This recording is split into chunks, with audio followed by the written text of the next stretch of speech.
You're tuned in to The Andrew Lawton Show.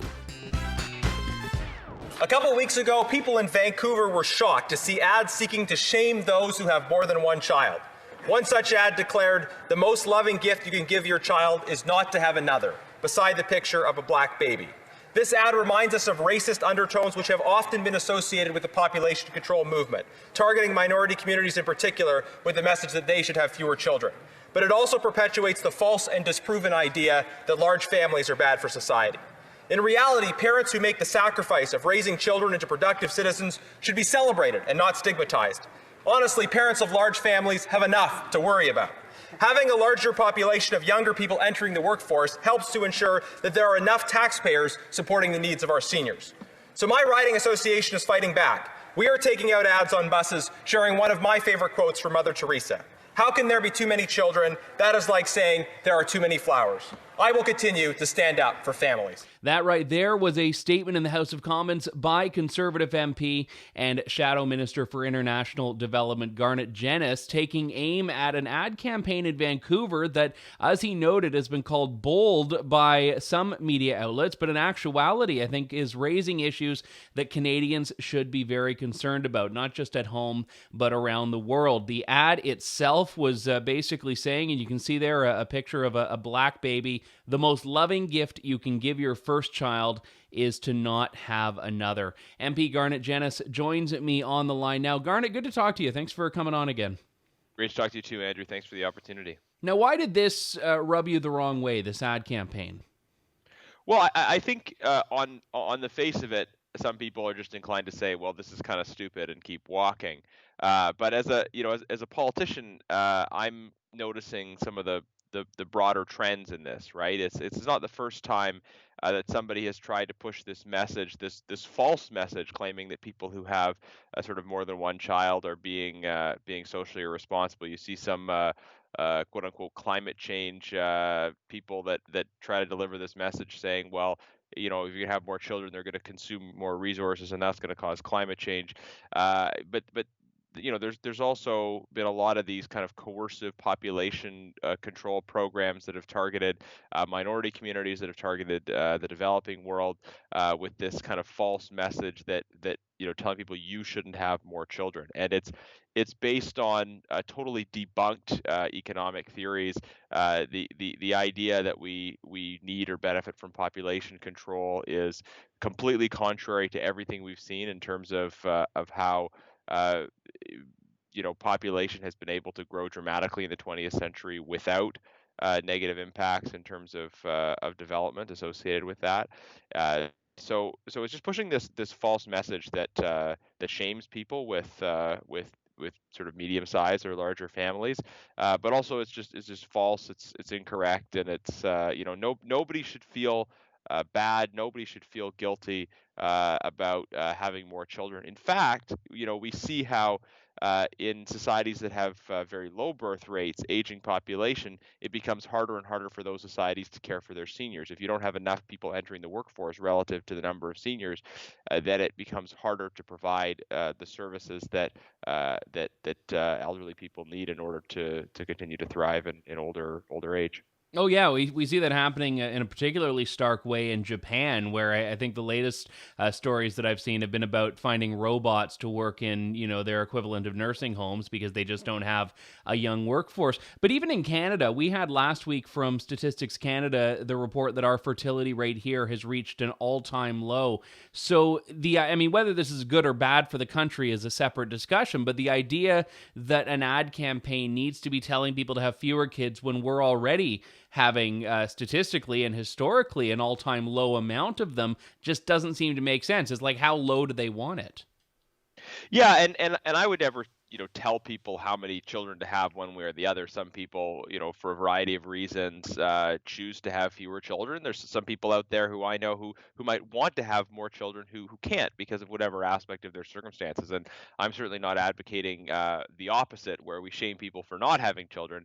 But there's a reality at the wider social level, which is that if you don't have a certain level of people entering the workforce, it just becomes harder to support those that are leaving the workforce. And I think that that's a reality in a lot of places. I mean, Japan is an interesting example, of course, because they don't have the same kind of immigration that you see in North America and in Western Europe. Um, and immigration certainly kind of fills part of the gap, but it can't be the whole story for two reasons. One, because you know so sometimes there's a if you have newer people coming that don't have a social or relational connection with those that are aging, the kind of care and support that used to happen inside of families isn't present. I think Ross Douthat makes this point very well in his recent book, Decadent Society.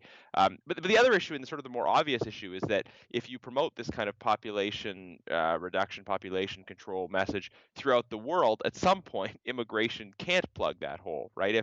If some societies have declining birth rates, that can be kind of responded to through immigration. But if all societies are having dramatically declining birth rates, and the aging population phenomenon becomes truly global, then you don't have the immigration solution.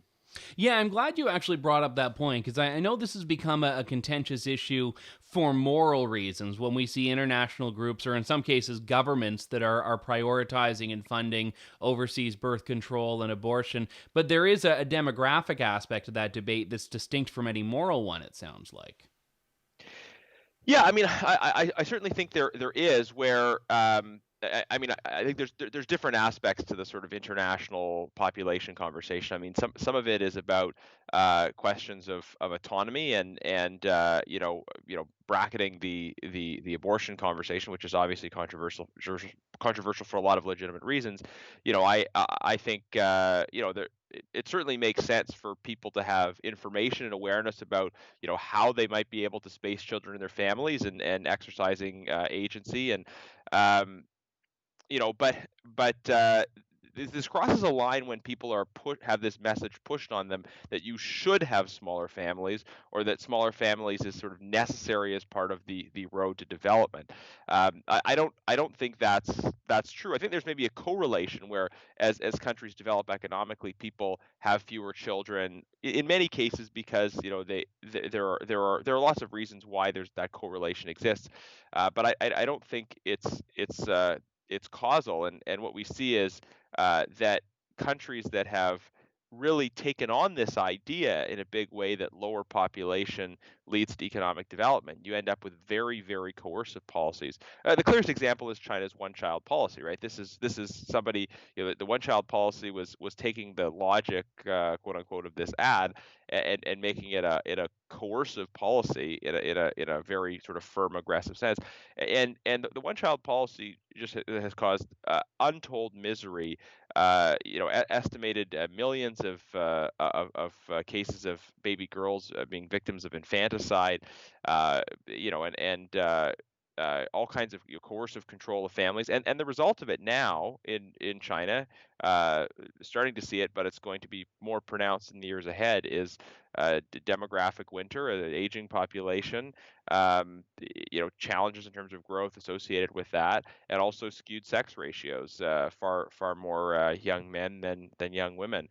So these are these effects of coercive family planning policies. So I think giving people agency in a way that respects human dignity, and helping people understand aspects of how to make choices about family size, is very different from pushing the message that you should have fewer children, you should have smaller families, and the latter is totally wrong, coercive, and not something that we should be a part of.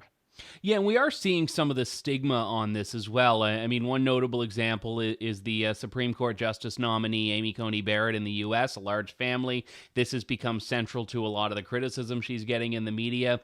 Turning to the policy side of things, though, I know Hungary has tried to boost its birth rate, and they've put forward, I think, a year ago or so, as a plan where they pay families who have, I believe it was 3 or more children.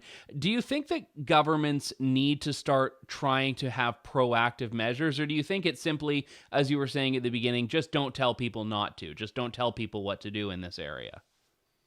Well, I think government should obviously tread very carefully. I mean, at the end of the day, these are private decisions. I think the first step is government making sure that we're not in any way funding or supporting programs or organizations that are pushing kind of a false, coercive, you should have fewer children type of message. Um, there are I think international organizations that have treaded very close to the line, if not over the line, in terms of not just supporting choice and agency, but actually pushing the idea that smaller families is desirable, and you should have smaller families. So that's one thing government needs to watch out for, is that they're not kind of part of pushing these false messages.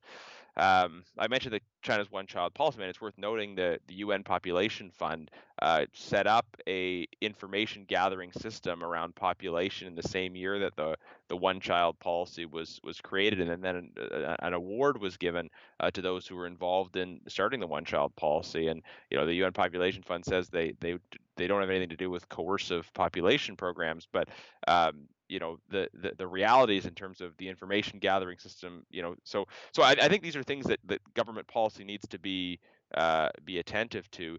In terms of looking at the Hungarian model and that, I mean, I think we don't want finances to be an undue barrier for people that are looking to start families. And I think that means looking at aspects of our tax system, not with an eye to say, like, you should have one particular size of family or another, but just with an eye to fairness.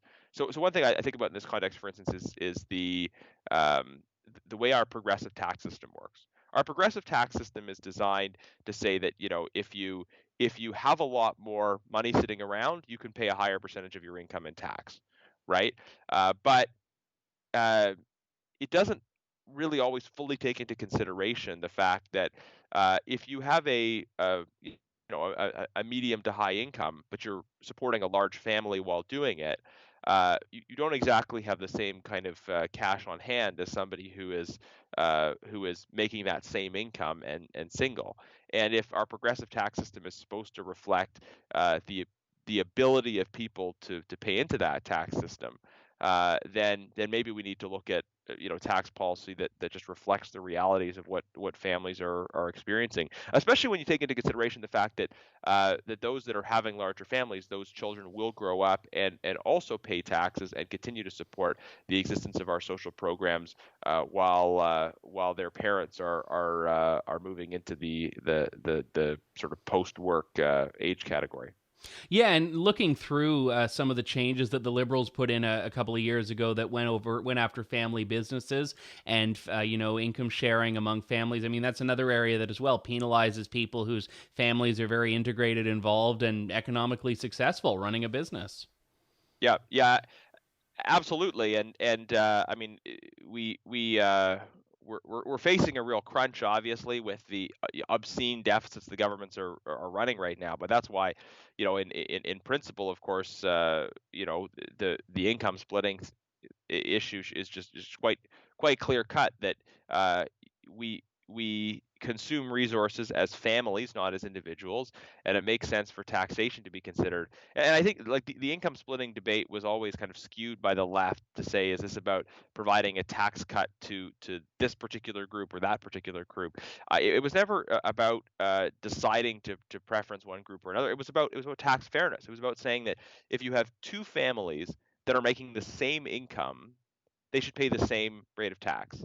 And whether that you're talking about making 50,000 a year, making 200,000 a year, and whether you want to make other adjustments to other brackets to offset it, the principle should be same family income, same rate of tax.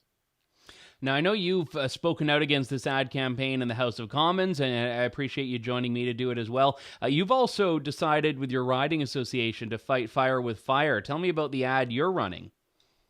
Sure, yeah. Well, we've got an ad that's going to be starting. I'm not sure exactly when it's going to be starting, but within the next couple weeks on some buses in Vancouver, and it's a non-confrontational, non-judgment ad that just says it quotes Mother Teresa saying, "How can there be too many children? That would be like saying there are too many flowers."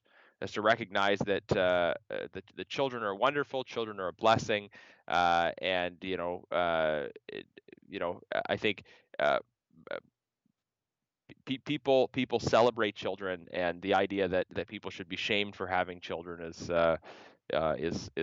not acceptable. So I just posted on social media about the ads we're going to be running and gotten a great response. And I should say the ads have a photo of 4 children. Those are actually my children. One of the things that I thought when I saw this ad telling people to have fewer children with a picture of a young black child is thinking, this child, having their image used to promote the idea that you shouldn't have children. Imagine how that person is going to feel when they get older and they hear about how their image is used in this ad. So rather than find a stock image somewhere, I know my kids love being part of a big family, and they're very happy to be seen smiling at folks walking around looking at Vancouver buses. All right. Well, their career in public life is getting off to a good start then, too. Yeah. Sherwood Park, Fort Saskatchewan, Member of Parliament Garnett Genuis. Always a pleasure, sir. Thanks for joining. Thanks so much. Great to chat with you. Thanks for listening to The Andrew Lawton Show. Support the program by donating to True North at www.tnc.news.